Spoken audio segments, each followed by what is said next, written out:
집에 있는 교회 묵상의 집. 오늘 묵상 말씀은 에스라서 9장 9절에서 15절입니다.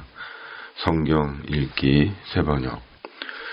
우리가 종살이를 하였지만 하나님께서는 우리를 언제까지나 종살이를 하도록 내버려 두지 않으시고 오히려 페르시아의 왕들에게 사랑을 받게 하여 주시고 또 우리에게 용기를 주셔서 하나님의 성전을 다시 짓고 무너진 곳을 다시 쌓아 올리게 하시어 유다와 예루살렘에서 우리가 이처럼 보호를 받으면서 살아갈 수 있게 하셨습니다. 우리의 하나님 주님께서 이렇게까지 하여 주시는데 주님의 계명을 저버렸으니 이제 우리가 무슨 말씀을 드릴 수 있겠습니까? 주님께서는 일찍이 주님의 종 예언자들을 시키셔서 우리가 들어가서 차지할 땅은 이방 백성이 살면서 더럽힌 땅이라고 말씀하셨습니다. 거기에서 사는 자들이 역겨운 일을 하여서 땅의 구석구석까지 더러워지지 않은 것이 없다고 하셨습니다. 우리의 딸을 그들의 아들에게 시집 보내지도 말고 그들의 딸을 며느리로 맞아들이지도 말라고 하셨습니다.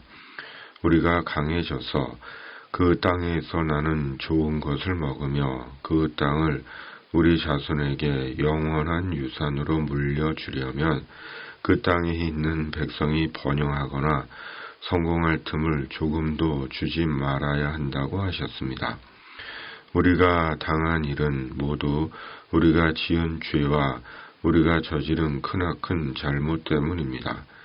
그렇지만 주 우리의 하나님은 우리가 지은 죄에 비하여 가벼운 벌을 내리셔서 우리 백성을 이만큼이나마 살아남게 하셨습니다.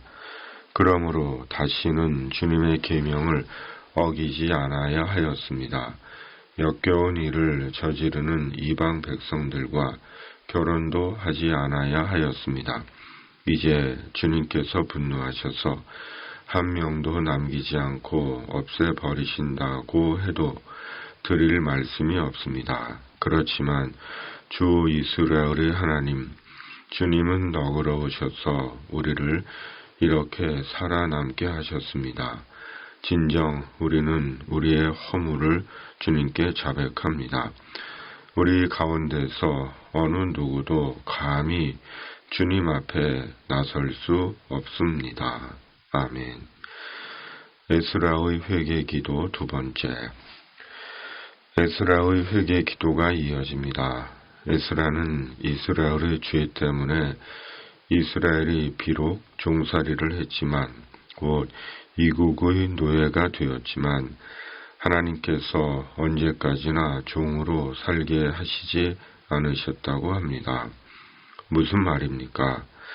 하나님께는 이스라엘이 종으로 사는 것이 하나님의 뜻이 아닌 것입니다.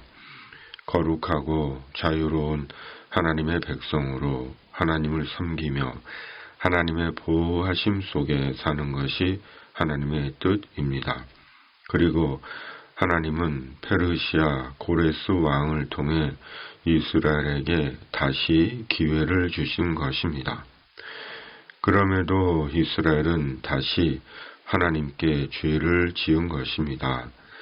하나님의 말씀을 따르지 않고 이스라엘을 더럽힌 것입니다. 죄의 속성은 반복되는 것입니다. 한번 죄를 회개했다고 죄와 완전히 단절하고 사는 것이 아닙니다. 반복되는 것이 죄입니다. 죄는 마치 들판의 독초와 같습니다. 독초를 모두 제거하고 잘라낸 것 같은데 얼마 있다 보면 다시 자라나 있는 독초와 같습니다. 복음서의 가라지와 같은 것입니다. 어릴 적 다리에 달라붙어 있던 찰거머리처럼 떼어내고 떼어내도 또 달라붙는 찰거머리 같습니다. 그리고 죄는 영혼을 갉아먹고 마침내는 영혼과 삶을 핍절하게 하고 흉측하게 만듭니다. 그러므로 예수 그리스도 안에서 구원의 속죄의 은혜를 입은 하나님의 백성으로 날마다 말씀과 기도와 성령으로 죄를 물리치고 대적하며 사는 것입니다. 성경 읽기는 아무리 강조해도 지나침이 없는 우리의 신앙적 삶입니다. 그러므로 성경을 읽고 또 읽어야 합니다. 항상 성령 안에서 기도해야 합니다. 말씀과 기도와 성령님이 죄를 물리치게 하고 죄에 대한 분별력을 갖게 하며 선하고 온전하고 거룩하고 의미로운 그리스도인으로 살게 합니다.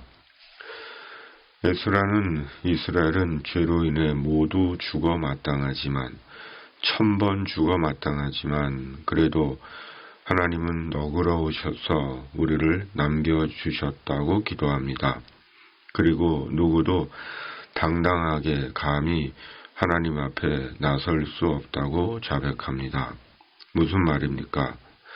가만히 하나님의 처분만을 기다린다는 것입니다.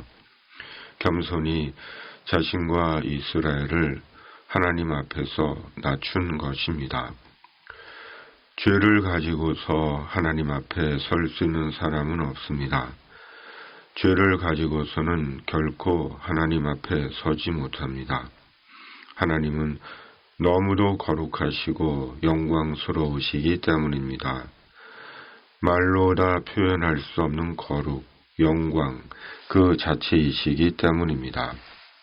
그럼에도 우리가 거룩과 영광의 하나님 앞에 설 수 있는 것은 우리 구주 예수 그리스도 십자가 속죄의 공로를 힘입어 거룩과 영광의 하나님 앞에 선 것입니다. 그러므로 예수 그리스도 안에서 살아가는 하나님의 백성으로 언제나 겸손함으로 하나님과 사람 앞에서 살아가야 하는 것입니다. 언제나 나보다 남을 더 낮게 여기고 하나님 나라 위에 주어진 자신의 역할과 소임을 다하며 사는 것입니다. 아멘. 주님, 언제나 말씀과 기도와 성령으로 죄에 지지 말고 죄에 속지 말고 우리 구주 예수 그리스도 안에서 하나님 나라 위에 하나님의 백성으로 있는 삶의 자리에서 자신의 역할과 소임을 다하는 주님의 사람 되게 하여 주시옵소서. 이 땅의 모든 악과 불의와 사이비 이단들이 사람을 속이고 해치지 못하게 하시고 이 땅과 역사 속에 주님의 공의와 정의를 이루어 주시옵소서. 세상의 곤고하고 아프고 소외된 이들에게 주님의 천사를 보내시어 주님의 손길로 위로해 주시고 회복시켜 주시옵소서. 예수 그리스도의 이름으로 간절히 기도하옵나이다. 아멘. 하늘에 계신 우리 아버지, 아버지의 이름을 거룩하게 하시며 아버지의 나라가 오게 하시며 아버지의 뜻이 하늘에서와 같이 땅에서도 이루어지게 하소서. 오늘 우리에게 일용할 양식을 주시고 우리가 우리에게 잘못한 사람을 용서하여 준 것 같이 우리 죄를 용서하여 주시고 우리를 시험에 빠지지 않게 하시고 악에서 구하소서. 나라와 권능과 영광이 영원히 아버지의 것입니다. 아멘.